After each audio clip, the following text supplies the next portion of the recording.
سیرت مبارکہ پڑھتے ہوئے ہم یہاں تک پہنچے تھے کہ رسول اکرم صلی اللہ علیہ وسلم پر دوسری وحی نازل ہوتی ہے جس میں آپ کو حکم دیا جاتا ہے یا ایھا المدثر قم فانذر وربک فکبر وثیابک فطہر کہ چادر اوڑھ کر لیٹنے والے قم آپ کھڑے ہو جائیے، اٹھ جائیے، فانذر اور لوگوں کو آگاہ کیجیے، لوگوں کو ان کے انجام سے آگاہ کیجیے، انہیں بتائیے کہ وہ کس راہ پر چل رہے ہیں، کس راستے پر چل رہے ہیں، کہاں وہ جا رہے ہیں، جہنم کے گڈھے کی طرف وہ بڑھتے چلے جا رہے ہیں بلکہ دوڑتے چلے جا رہے ہیں، اس لیے آپ ان کو آگاہ کیجیے، وَرَبَّكَ فَكَبِّرْ اور اپنے رب کی بڑائی ان کے سامنے بیان کیجیے۔ جب یہ آپ کو حکم دیا گیا تو اس کے بعد آپ صلی اللہ علیہ وسلم نے خفیہ طور پر اللہ کی طرف لوگوں کو بلانا شروع کیا، اور اللہ کی حکمت یہی تھی کہ ابھی خفیہ طور پر ہی بلایا جائے، اعلانیہ طور پر ابھی حکم نہیں آیا تھا۔ آہستہ آہستہ رسول پاک صلی اللہ علیہ وسلم دعوت دے رہے تھے، اور اس میں بھی زیادہ تر وہ لوگ وہ تھے جو ایمان قبول کر رہے تھے، ان میں زیادہ تر تعداد ان لوگوں کی تھی کہ جن کی فطرت رہنمائی کر رہی تھی، کسی کو خواب کے ذریعہ سے آپ کے پاس بھیجا جا رہا تھا، کسی کو کسی دوسرے کے ذریعہ سے بھیجا جا رہا تھا، اس طرح لوگ آپ کے پاس آتے جا رہے تھے، آہستہ آہستہ جڑتے چلے جا رہے تھے، جس پر کل ہم نے چند ایک واقعات پڑھے تھے۔ اسی طرح حضرت عامر بن عبسہ رضی اللہ تعالیٰ عنہ فرماتے ہیں کہ میں نے بھی ایک دن ایک خواب دیکھا، نہیں بلکہ حضرت سعد بن ابی وقاص رضی اللہ تعالیٰ عنہ فرماتے ہیں کہ میں نے ایک دن خواب دیکھا کہ میں بالکل ایک تاریکی میں ہوں، اندھیرے میں ہوں، گھپ اندھیرا ہے اور کوئی چیز مجھے نظر نہیں آ رہی ہے، تو میں دیکھتا ہوں کہ ایک روشنی نمودار ہوئی جیسے سورج کی روشنی ہوتی اس طریقے سے، تو میں اس روشنی کے پیچھے پیچھے چلنے لگا، تو میں دیکھتا ہوں کہ حضرت زید بن حارثہ اور اسی طریقے سے حضرت علی بن ابی طالب اور حضرت ابوبکر صدیق رضی اللہ تعالی عنہم یہ مجھ سے پہلے سبقت کر چکے ہیں اس روشنی کی طرف، وہ روشنی ہے محمد الرسول اللہ صلی اللہ علیہ وسلم۔ کہتے ہیں میں بیدار ہوا، اس کے بعد رسول پاک صلی اللہ علیہ وسلم کے پاس حاضر ہوا اور آ کر میں نے عرض کیا کہ آپ کس چیز کی دعوت دیتے ہیں، آپ کسی روشنی کی طرف لوگوں کو بلا رہے ہیں، میری تو خواب میں رہنمائی کی گئی ہے۔ آپ نے فرمایا کہ ہاں میں ایک اللہ کی وحدانیت کی دعوت دیتا ہوں اور میں یہ بتاتا ہوں کہ میں اللہ کا رسول ہوں، اور پھر آپ نے اللہ کی توحید کو پورے طریقے سے ان کے سامنے بیان کیا۔ بس انہوں نے کہا کہ پھر مجھے بھی آپ کلمہ پڑھا دیجئے، اور کلمہ پڑھ کے یہ مسلمان ہو جاتے ہیں، اشہد ان لا الہ الا اللہ و اشہد ان محمدًا عبدہ و رسولہ۔ تو اس طریقے سے جو ہے گویا رہنمائی کی جا رہی تھی۔ تقریباً 3 سال اسی طریقے سے گزر جاتے ہیں، اور یہ جو لوگ آپ کے ساتھ جڑ رہے تھے ان کی تعداد سیرت نگاروں نے لکھی ہے 40 کے قریب ہو گئی تھی، کہ 40 آدمی ایمان کے اندر داخل ہو چکے ہیں۔ اور کوہ صفا پہاڑی کے پاس میں ایک صحابی ہیں حضرت ارقم ابن ابی الارقم، ان کا گھر یہاں پر تھا، یہ 11ویں نمبر پر مسلمان ہونے والے ہیں، تو ان کا گھر ذرا کشادہ تھا، اس کو رسول پاک صلی اللہ علیہ وسلم نے اپنی دعوت کے لیے مرکز گویا بنایا، اور وہیں پر اب جو لوگ مسلمان ہو رہے تھے آتے تھے، آ کر رسول پاک صلی اللہ علیہ وسلم سے قرآن پاک سیکھتے تھے، دوسری اخلاق کی تعلیم آپ صلی اللہ علیہ وسلم سے حاصل کر رہے تھے۔ گویا یہ ایک مکتب ٹائپ چھوٹا سا مکتب جو ہے وہ حضرت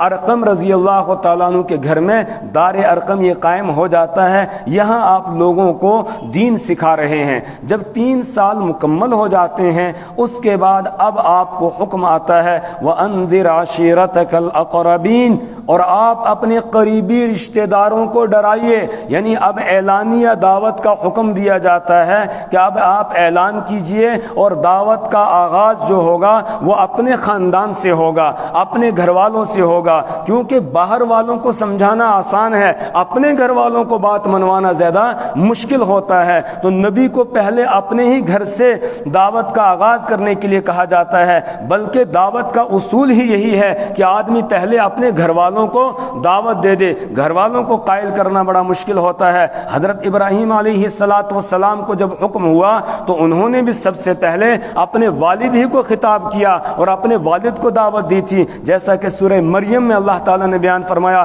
وَاذْكُرْ فِي الْكِتَابِ إِبْرَاهِيمَ إِنَّهُ كَانَ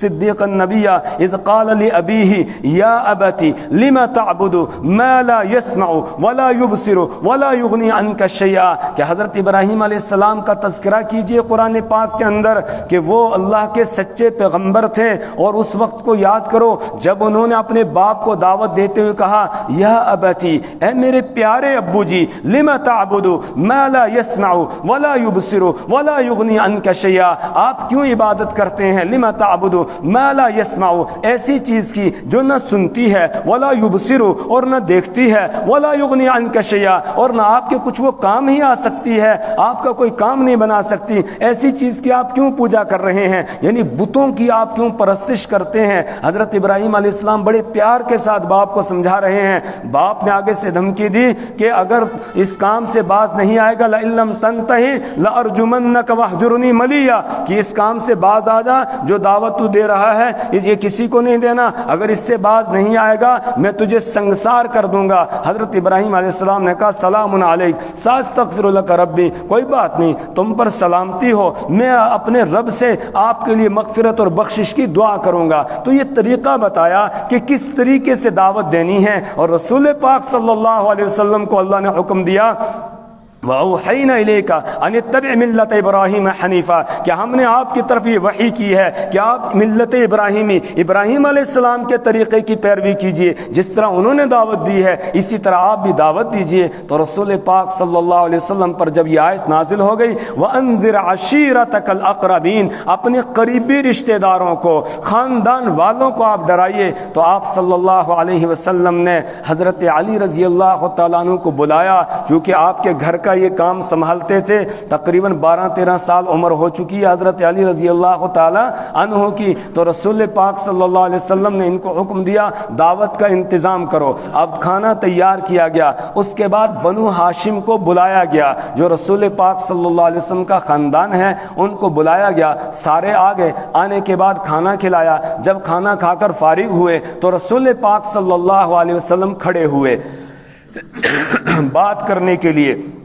لیکن ان لوگوں میں جن کو آپ نے بلایا تھا، آپ کے رشتہ داروں میں آپ کا چچا ابو لہب بھی ہے، وہ سمجھ گیا، وہ تاڑ گیا کہ یہ کیا کہنا چاہتے ہیں، کیونکہ سرسری طور پر مکہ والوں کو یہ پتہ چل گیا تھا کہ یہ کسی چیز کی طرف لوگوں کو بلاتے ہیں، لیکن وہ ٹینشن نہیں لے رہے تھے۔ کیوں؟ اس لیے کہ آپ کھل کر ان کے بتوں کی ابھی مخالفت نہیں کر رہے تھے، اس لیے وہ سمجھ رہے تھے یہ کوئی اصلاح کا کام کر رہے ہیں۔ تو ابو لہب بڑا تیز دماغ اور بڑا چالاک آدمی تھا، ایک دم یہ کھڑا ہوا، اس نے کہا نہیں، کچھ کہنے کی ضرورت نہیں ہے، اس طرح کہہ کے، اور یہ کہا کہ آپ کوئی ایسی بات نہ کہیں جس سے سارے عرب ہمارے دشمن ہو جائیں، اور پھر ہم کس کس کا مقابلہ کریں گے، ہمارے سر پھوٹ جائیں گے، لوگ ہمارے سر پھاڑ دیں گے، تو ہم کسی کا مقابلہ نہیں کر سکتے ہیں، اس لیے آپ ایسی کوئی بات نہ کہیں، اگر آپ کہیں گے ہم آپ کا ہاتھ پکڑ لیں گے، آپ کو نیچے بٹھا دیں گے، آپ کو ایسی بات نہیں کہنے دیں گے۔ غرض یہ کہ آپ کو کوئی بات کرنے ہی نہیں دی اس نے، اور اسی پر مجلس برخاست ہو جاتی ہے۔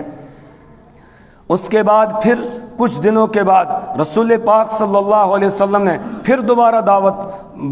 بلائی اور دوبارہ دعوت کا انتظام کیا، اور بنو ہاشم کو پھر بلایا۔ اب آئے تو اس میں آپ صلی اللہ علیہ وسلم کے چچا حضرت عباس بھی ہیں، حضرت حمزہ بھی ہیں، ابو طالب بھی ہیں، اور سارے خاندان کے لوگ آ گئے ہیں۔ کھانا کھایا، کھانا کھانے کے بعد اب رسول پاک صلی اللہ علیہ وسلم کھڑے ہوئے بات بیان کرنے کے لیے، لیکن اب پھر ابو لہب سامنے آ گیا اور کہنے لگا نہیں نہیں، ایسی کوئی بات نہیں کرنا جس سے جو ہے سارا عرب ہمارا دشمن ہو جائے، بس آپ بیٹھ جاؤ۔ تب تک ابو طالب نے یا کسی اور چچا نے یہ کہا کہ بھائی بات تو کہنے دو ان کو، ہر آدمی کو اپنی بات کہنے کا حق ہوتا ہے، ذرا ہم سن لے کہ یہ کیا کہنا چاہتے ہیں، اس کے بعد پھر تم نے جو کہنا ہوگا کہنا، ان کی بات تو پہلے سن لو۔ اس کے بعد ابو لہب نیچے بیٹھ گیا۔ اب رسول پاک صلی اللہ علیہ وسلم نے لوگوں سے یہ بتایا، یہ فرمایا آپ صلی اللہ علیہ وسلم نے کہ اللہ کے علاوہ کوئی بندگی کے لائق نہیں ہے اور مجھے اس نے اپنا پیغمبر بنا کر بھیجا ہوا ہے تمہاری طرف، اور اسی طریقے سے تم مرو گے، مرنے کے بعد پھر تم کو دوبارہ بالکل ایسے ہی زندہ کیا جائے گا، اٹھایا جائے گا جیسے تم سوتے ہو اور سونے کے بعد تم کو دوبارہ جاگ آتی ہے، تم اٹھتے ہو، اسی طرح تم مرنے کے بعد بھی اٹھائے جاؤ گے۔ پھر حساب کتاب ہونے والا ہے، اللہ کی عدالت لگے گی، اس کے بعد پھر جنت ہے اور جہنم ہے۔ جو اللہ کے حکموں کو پورا کرے گا وہ جنت میں جائے گا، جو نافرمانی کرے گا وہ جہنم میں جائے گا۔ اس طرح رسول پاک صلی اللہ علیہ وسلم نے یہ بات بتائی اور فرمایا کہ مجھے اللہ نے یہ پیغام لے کر بھیجا ہے، اب بتاؤ خاندان میں سے کون میرا ساتھ دے گا؟ تو ایسا سب ایک دم خاموش ہو گئے، کوئی نہیں بولا، جیسے سب کو سانپ سونگ گیا ہو اس طرح ہو کر بیٹھ گئے، کوئی نہیں بول رہا ہے۔ پیچھے بیٹھے ہوئے تھے حضرت علی رضی اللہ تعالیٰ عنہ، کھڑے ہوئے اور کھڑے ہونے کے بعد اعلان کیا، میں اگرچہ تم میں سب سے چھوٹا ہوں، میری آنکھوں میں بھی درد ہے، میری پنڈلیاں بھی پتلی ہیں، لیکن میں آپ کا ساتھ دینے کے لیے تیار ہوں۔ تو اس پر دوسروں کو تعجب ہوا کہ یہ کیا ان کا ساتھ دیں گے، اور جس طرح یہ کہہ رہے ہیں کہ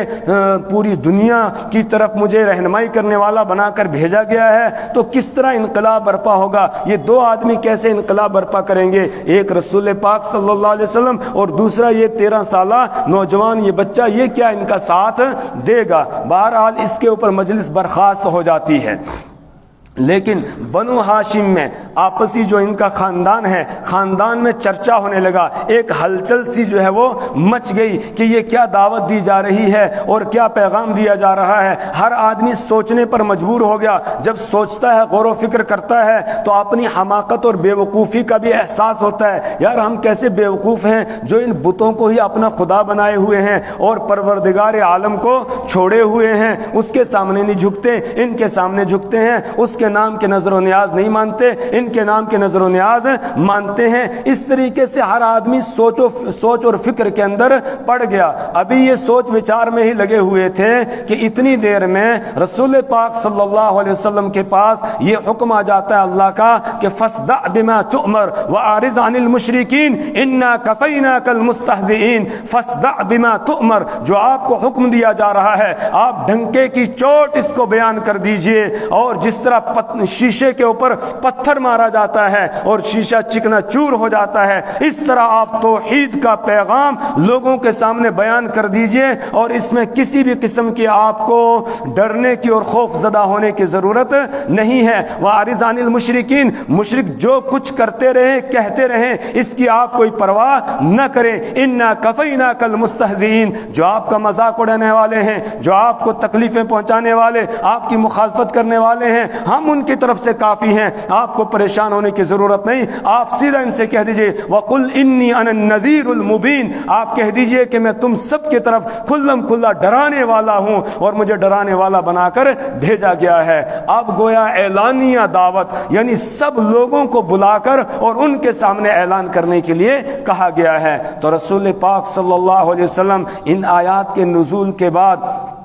عرب کے رواج کے مطابق کوہ صفا پہ کھڑے ہوتے ہیں، اور کھڑے ہو کر آپ آواز لگاتے ہیں وا صباحا یا صباحا، اس طرح آپ آواز لگاتے ہیں۔ یہ آواز لگائی جاتی تھی جب کوئی خطرہ ہوتا تھا، اس خطرے کی یہ گھنٹی سمجھی جاتی تھی اور سارے لوگ ایک دم جمع ہو جاتے تھے۔ تو آپ جیسے ہی آپ نے یہ آواز لگائی تو سارے مکہ کے لوگ وہاں کوہ صفا کے پاس جمع ہو جاتے ہیں۔ آپ صفا پہاڑی کے اوپر تشریف لے جاتے ہیں، باقی لوگ نیچے سامنے موجود ہیں۔ جب سارے لوگ آ گئے اس کے بعد رسول پاک صلی اللہ علیہ وسلم نے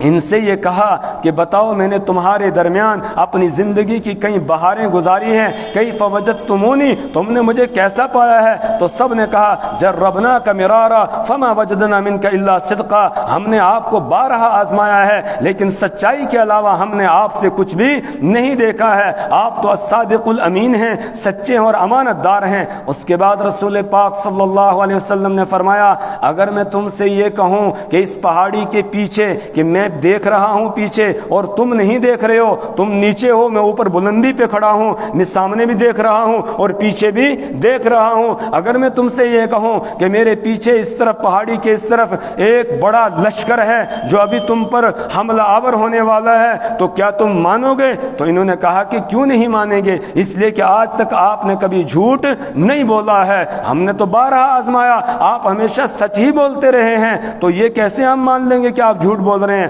ہم بالکل سچ مانیں گے. جب لوگوں نے آپ کی صداقت کا اقرار کر لیا, اس کے بعد رسول پاک صلی اللہ علیہ وسلم فرماتے ہیں کہ پھر یاد رکھو, یا ایھا الناس قولوا لا الہ الا اللہ تفلحون, لوگو لا الہ الا اللہ کہو کامیاب ہو جاؤ گے. اور سنو تمہارے پیچھے موت کا ایک لشکر لگا ہوا ہے. یہ تو میں نے ایک مثال بیان کی کہ ایک لشکر تم پہ حملہ کرنے والا ہے, اصل لشکر موت کا ہے. موت کا لشکر تمہارے پیچھے لگا ہوا ہے, تمہیں موت آنے والی ہے اور موت کے بعد پھر ختم ہو جاؤ گے, ایسا نہیں ہے, بلکہ تم کو دوبارہ اٹھایا جائے گا, زندہ کیا جائے گا, قیامت قائم ہونی ہے اور اس کے بعد پھر تمہیں حساب کتاب دینا ہوگا, پھر رب کی عدالت لگنے والی ہے, پھر جنت ہے, جہنم ہے. اور اسی طرح میدان محشر کے کچھ مناظر رسول پاک صلی اللہ علیہ وسلم نے ان کے سامنے رکھے کہ انہم یرونہ بعیدا ونراہ قریبا, یہ لوگ اس کو دور سمجھ رہے ہیں, ہم اس کو بالکل قریب سمجھ رہے ہیں. انہم یرونہ بعیدا ونراہ قریبا, اور یود المجرم لو یفتدی من عذاب یومئذ ببنی, کہ اس دن مجرم آدمی یہ چاہے گا کہ اس دن کے عذاب سے بچنے کے لیے اپنی اولاد کو دے دے, اپنے ماں باپ کو دے دے, خاندان والوں کو دے دے, سارے جتنے رشتہ دار ہیں سب کو دے دے کہ یہ سارے جائیں جہنم میں اور میری جان چھوٹ جائے. یہ چاہے گا اس دن, ہر آدمی دوسرے سے دور بھاگ رہا ہوگا. اس طرح آپ نے جو ہے وہ آخرت کا منظر ان کے سامنے بیان کیا اور اس کے بعد کہا کہ اب ایک ہی راستہ ہے بچنے کا, وہ یہ ہے کہ قولوا لا الہ الا اللہ تفلحون, لا الہ الا اللہ کہو کامیاب ہو جاؤ گے. جب آپ نے یہ کہا تو سارے خاموش ہو گئے, ایک دم چپ ہو گئے, کوئی نہیں بول رہا ہے. اب آپ کا چچا ابو لہب جو پہلے سے ہی آپ کو چپ کرانا چاہتا تھا وہ بھی موجود تھا, وہ کھڑا ہوا, اس نے اپنے دونوں ہاتھوں میں پتھر اٹھا لیے اور پتھر اٹھا کر اس طرح اٹھائے کہ گویا آپ کو پتھر مارنے جا رہا ہو, اور کہنے لگا کہ الہذا جمعتنا تبا لک سائر الایام, الہذا جمعتنا, کہ آپ کا ناس ہو جائے نعوذ باللہ, کیا آپ نے اسی لیے ہمیں یہاں جمع کیا تھا, اکٹھا کیا تھا کہ ہمارے باپ دادا کا جو دین ہے اس کو آپ چھڑانا چاہتے ہیں اور یہ کہتے ہیں کہ ان کو چھوڑ دو, لات منات عزا جن کو ہمارے آبا و اجداد پوجتے آئے ہیں ان کو ہم چھوڑ دیں اور پھر ایک کو ہم ماننے لگ جائیں, ایک ہی کے سامنے جھکیں, یہ کیسے ہو سکتا ہے؟ اسی لیے آپ نے ہمیں یہاں اکٹھا کیا تھا. اس طریقے سے اس نے سب سے پہلے رسول پاک صلی اللہ علیہ وسلم کے بھرے مجمع کے اندر مخالفت کی ہے اور آپ کے خلاف اس نے پتھر اٹھائے ہیں. اور اسی پر بس نہیں کرتا ہے بلکہ یہ گھر جاتا ہے, اس کے دو بیٹے ہیں عتبہ اور عتیبہ, ان دونوں کے ساتھ رسول پاک صلی اللہ علیہ وسلم کی دو بیٹیاں حضرت ام کلثوم اور حضرت رقیہ کا نکاح ہوا تھا, اور اپنے ان بیٹوں سے یہ کہا کہ جاؤ اور جا کر محمد صلی اللہ علیہ وسلم کے سامنے ان کی بیٹیوں کو طلاق بھی دے کر آؤ اور ان کو طلاق دے کر آؤ. اب یہ دونوں بیٹے بدبخت آتے ہیں, آ کر رسول پاک صلی اللہ علیہ وسلم کے سامنے آ کر کہتے ہیں آپ کی بیٹیوں کو ہم نے طلاق دے دی, اور ایک ان میں سے یہ گنونی حرکت کرتا ہے کہ آپ کے چہرے کی طرف وہ تھوکتا ہے. اس پر رسول پاک صلی اللہ علیہ وسلم کی زبان سے بے اختیار یہ نکل گیا, اللہم سلط علیہ کلبا من کلابک, اے اللہ اپنے کتوں میں سے ایک کتے کو اس پر مسلط کر دے. اب آپ کی زبان سے نکلی ہوئی یہ بددعا تھی, اس نے گھر جا کے بتایا, اس کا باپ ابو لہب, اس کی ماں ام جمیل یہ بھی رونے لگی کہ اب تو ایسا ہو کر ہی رہے گا, یہ ان کی کوئی دعا اور بددعا جو ہے وہ رد جاتی نہیں ہے. اور اس کے بعد اس کی حفاظت کا بھی انتظام کیا جاتا تھا, لیکن تاریخ میں لکھا ہے کہ ایک مرتبہ کسی جگہ یہ قافلے کے ساتھ جا رہا تھا، رات کو جنگل میں ایک جگہ قافلے نے پڑاؤ ڈالا اور اس نے ابو لہب نے لوگوں سے کہا تھا میرے بیٹے کی حفاظت کرنا۔ لوگوں نے سامان اکٹھا کیا، اس سامان کے اوپر اس کا بستر لگایا، باقی سارے جو ہے چاروں طرف لیٹ جاتے ہیں۔ رات کو جنگل کا ایک درندہ آیا، اس نے ایک ایک کا منہ سونگا اور اس کے بعد چھلانگ مار کے اوپر چڑھ گیا اور اس کی گردن اس کے دڑ سے الگ کر دی۔ یہ رسول پاک صلی اللہ علیہ وسلم کی وہ بد دعا کا نتیجہ تھا کہ جو اس موقع پر آپ نے اس کے لیے کی جس وقت اس نے رسول پاک صلی اللہ علیہ وسلم کے چہرہ انور کی طرف تھوکا تھا۔ ادھر ابو لہب نے جب آپ صلی اللہ علیہ وسلم کی شان میں گستاخی کی اور پتھر بھی اٹھا لیے تو اس کے جواب میں قرآن پاک کی یہ چھوٹی سی صورت نازل ہوتی ہے، تبت یدا ابی لہب وتب ما اغنى عنه ماله وما كسب سيصلى نارا ذات لہب وامرأته حمالة الحطب في جيدها حبل من مسد۔ یہ چھوٹی سی صورت نازل ہو گئی، اس میں یہ خبر دی گئی کہ یہ آپ کو کہہ رہا ہے کہ آپ کا ناس ہو جائے، اسی کا ناس ہو گیا۔ تبت یدا ابی لہب، ابو لہب کے دونوں ہاتھ ٹوٹ گئے، وتب اور وہ برباد ہو گیا۔ ما اغنى عنہ مالہ، اس کو اپنے مال کے اوپر بڑا مان ہے اور تکبر ہے، مال و دولت کی وجہ سے وہ سر اٹھائے ہوئے ہے، سرکشی اختیار کیے ہوئے ہے، اس کا مال بھی اس کے کچھ کام نہیں آیا اور اس کی اولاد بھی اس کے کچھ کام نہیں آئی۔ ما اغنى عنہ مالہ وما کسب، اس کی کمائی سے مراد اس کی اولاد ہے، اولاد بھی کام نہیں آئی اور مال بھی اس کے کچھ کام نہیں آیا۔ سیصلا نارا ذات لہب، ان قریب یہ دہکتی ہوئی آگ کے اندر داخل ہوگا، یہ بھی وامرأتہ، اور اس کی بیوی بھی، حمالۃ الحطب، جو جنگل سے لکڑیاں اٹھا کر لانے والی ہے، یہ سب جہنم کے اندر جائیں گے۔ یہ جو قرآن نے کہا ابو لہب کے دونوں ہاتھ ٹوٹ گئے، ابو لہب برباد ہو گیا، لوگوں کو اس وقت بات سمجھ میں نہیں آئی، لیکن پھر وہ وقت آیا کہ جس وقت اس کو ایک ایسی بیماری لگ گئی جس بیماری کی وجہ سے کوئی اس کے قریب نہیں جاتا تھا، اور کھانا بھی اس کے بچے دور سے اس کی طرف ایسے پھینکتے تھے جیسے کتے کو کچھ ڈالا جاتا ہو، اس طریقے سے جو ہے وہ روٹی اس کی طرف پھینکی جاتی تھی۔ کیوں؟ اس لیے کہ عربوں کا یہاں یہ مشہور تھا جس کو یہ بیماری لگ جائے اگر کوئی اس کے قریب جاتا ہے اس کو بھی لگ جاتی، وہی کورونا والا سلسلہ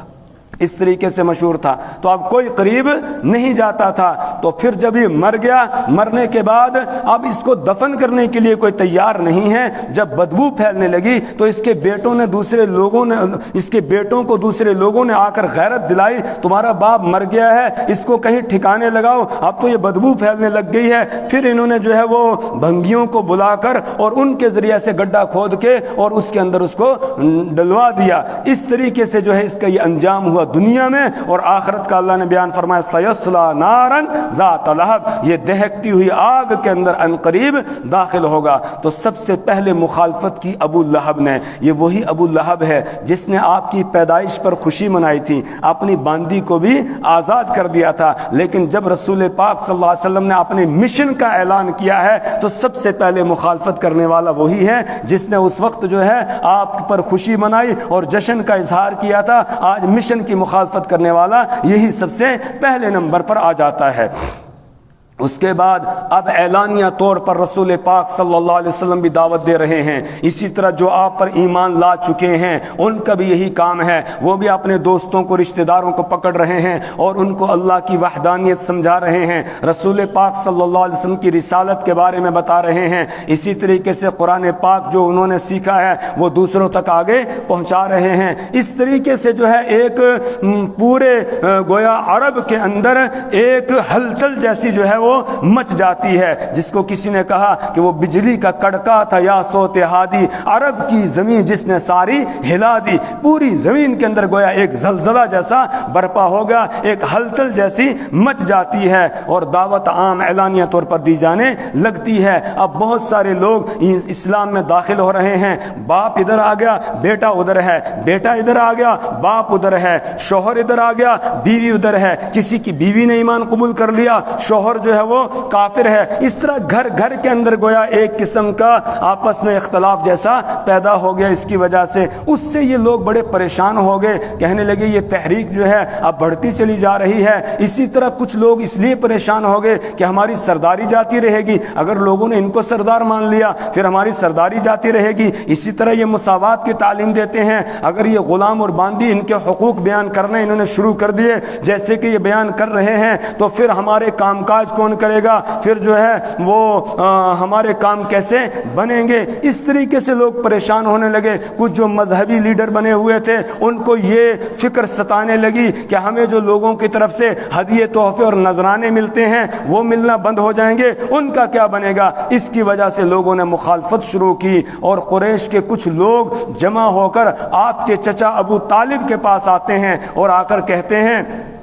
کہ آپ اپنے بھتیجے کو ذرا سمجھا لیجئے، اس نے ایسی بات جو ہے یہاں شروع کر دی ہے جس کی وجہ سے ہر گھر میں لڑائی لگ چکی ہے اور ہر گھر کے اندر جنگ لگی ہوئی ہے، لہٰذا آپ ان کو اس سے منع کر دیجئے۔ جب ابو طالب کے پاس یہ بڑی امیدوں کے ساتھ آئے تھے، ابو طالب نے ان کو چپ کرا دیا اور یہ کہا ہر آدمی کو اپنی بات کہنے کا حق ہے، میں اپنے بھتیجے کو منع نہیں کروں گا، اگرچہ میں ان کا دین نہیں اختیار کر رہا ہوں لیکن یہ کہ میں ان کا ساتھ دوں گا اور ان کی حفاظت کروں گا، ان کا ساتھ میں نہیں چھوڑوں گا۔ تو جو ان کی امیدیں تھیں ان امیدوں پر پانی پھر جاتا ہے، یہ واپس چلے جاتے ہیں، لیکن کچھ دنوں کے بعد پھر دوبارہ آتے ہیں اور پھر آ کر ابو طالب کو قائل کرنے کی کوشش کرتے ہیں اور کہتے ہیں آپ جانتے ہیں، آپ دیکھ رہے ہیں، آپ کعبۃ اللہ کے متولی بھی ہیں کہ ہم کس پریشانی کے اندر مبتلا ہو گئے ہیں، یہ ہمارے خداؤں کی مخالفت سے باز نہیں آ رہے ہیں، کہہ رہے ہیں یہ 360 جو رکھے ہیں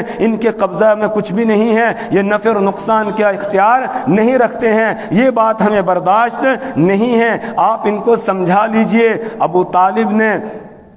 کہا ٹھیک ہے کوئی بات نہیں، میں ان کو سمجھاتا ہوں۔ اب رسول پاک صلی اللہ علیہ وسلم کو بلایا گیا اور بلانے کے بعد رسول پاک صلی اللہ علیہ وسلم کو ابو طالب نے یہ کہا یہ آپ کی قوم کے کچھ لوگ آئے ہوئے ہیں اور یہ اس طریقے سے مطالبہ کر رہے ہیں۔ رسول پاک صلی اللہ علیہ وسلم نے فرمایا اس میں ان کی کوئی ذلت کی بات تو ہے نہیں ہے، ان کو تو عزت ملنے والی ہے، میں ان کو ایک ایسا کلمہ بتاتا ہوں کہ اگر یہ وہ کلمہ کہہ لیں گے تو یہ سارے عرب کے بادشاہ بن جائیں گے اور سارا عرب ان کے ماتحت ہو جائے گا، بس ایک بات میری ماننی ہے۔ تو اس پر ابو جہل بھی ساتھ تھا، ابو جہل نے کہا ایسی ہم 100 باتیں ماننے کے لیے تیار ہیں، بتاؤ کون سی بات ہے۔ رسول پاک صلی اللہ علیہ وسلم نے فرمایا قولوا لا الہ الا اللہ، کہا لا الہ الا اللہ کہو، اگر تم یہ کہو گے تو سارے عرب پر تمہاری حکومت قائم ہو جائے گی۔ یہ کہا، اس پر ابو جہل اور دوسرے جو کہنے تھے وہ کہنے لگے یہاں تو بس وہی ایک ہی بات ہے جو پہلے دن انہوں نے کہی تھی، بس اٹھو یہاں سے چلو۔ قرآن نے بھی اس کو بیان کیا وَعَجِبُوا أَن جَاءَهُم مُنذِرٌ مِّنْهُمْ فَقَالَ الْكَافِرُونَ هَٰذَا سَاحِرٌ كَذَّابٌ أَجَعَلَ الْآلِهَةَ إِلَٰهًا وَاحِدًا إِنَّ هَٰذَا لَشَيْءٌ عُجَابٌ کہ یہ کئی معبودوں کو بتاتے ہیں کہ ان کو چھوڑو اور ایک ہی معبود کو کی پرستش کرو، یعنی ایک ہی خدا انہوں نے بنا دیا ہے۔ ان ھذا لشیء عجاب، یہ تو بڑی عجیب بات ہے، یہ ہم تسلیم نہیں کرتے ہیں۔ وانطلق الملأ منهم ان امشوا واصبروا على آلهتكم ان ھذا لشیء یراد۔ جب رسول پاک صلی اللہ علیہ وسلم نے یہ بات کہی، ابو طالب نے پھر رسول پاک صلی اللہ علیہ وسلم کا ساتھ ہی دیا۔ اس پر ان مکہ کے سرداروں نے کہا بھائی اٹھو یہاں سے چلو، ان امشوا اٹھو یہاں سے چلو، اور وَاصْبِرُوا عَلَىٰ آلِهَتِكُمْ اپنے خداؤں پر جم جاؤ اور جم کر ان کی عبادت کرو، ان کی پوجا کرو۔ ان ھذا لشیء یراد، یہ تو کوئی ایسی چیز ہے جس سے کچھ چاہا جا رہا ہے، ان کا کوئی مقصد ہے، یہ کچھ لینا چاہتے ہیں اس لیے یہ ایسا کر رہے ہیں۔ یہ کہہ کے وہاں سے نکل جاتے ہیں، واپس چلے جاتے ہیں۔ لیکن پھر رہ رو کے پھر تیسری مرتبہ ابو طالب کے پاس آتے ہیں اور آ کر کہتے ہیں اپنے بھتیجے کو آپ سمجھا لیجئے ورنہ ان کو ہمارے حوالے کر دیجئے، اگر آپ ان کا ساتھ نہ دیتے تو نہ معلوم آج تک ہم نے کیا کا کیا ان کا کر دیا ہوتا۔ اب ابو طالب بھی جب تیسری مرتبہ آ گئے تو کچھ کمزور پڑ گئے، انہوں نے ان کو تو واپس کر دیا۔ اس کے بعد رسول پاک صلی اللہ علیہ وسلم کو بلایا اور بلانے کے بعد کہا کہ میرے بھتیجے آپ دیکھ رہے ہو میں بوڑھا ہو گیا ہوں، میں ضعیف ہوں، اور یہ آپ کی قوم کے لوگ میرے پاس آئے تھے اور پھر جو ہے وہ اس طرح کی بات کہہ رہے تھے، لہٰذا آپ اپنے چچا کے حال پر رحم کرو اور کچھ نرم پڑ جاؤ۔ اس پر رسول پاک صلی اللہ علیہ وسلم نے دو ٹوک الفاظ میں چچا سے یہ کہا کہ چچا جان آپ چاہے میرا ساتھ دیں یا نہ دیں، جو فیصلہ آپ نے کرنا ہے وہ آپ کر لیں، لیکن میں اس کام سے باز نہیں آؤں گا یہاں تک کہ اللہ کا دین غالب ہو جائے، یا پھر یہی کام کرتے کرتے میری جان چلی جائے۔ اور آپ سن لیں کہ اگر یہ لوگ میرے دائیں ہاتھ میں سورج اور بائیں ہاتھ میں چاند لا کر رکھ دیں اور مجھ سے کہیں کہ اس کام سے آپ باز آ جاؤ، میں اس کام سے باز آنے والا نہیں ہوں۔ جب رسول پاک صلی اللہ علیہ وسلم کی اس ہمت اور استقلال کو آپ کے چچا ابو طالب نے دیکھا تو اس وقت اس نے یہ کہا کہ جاؤ آپ نے جو کام کرنا ہے کرو۔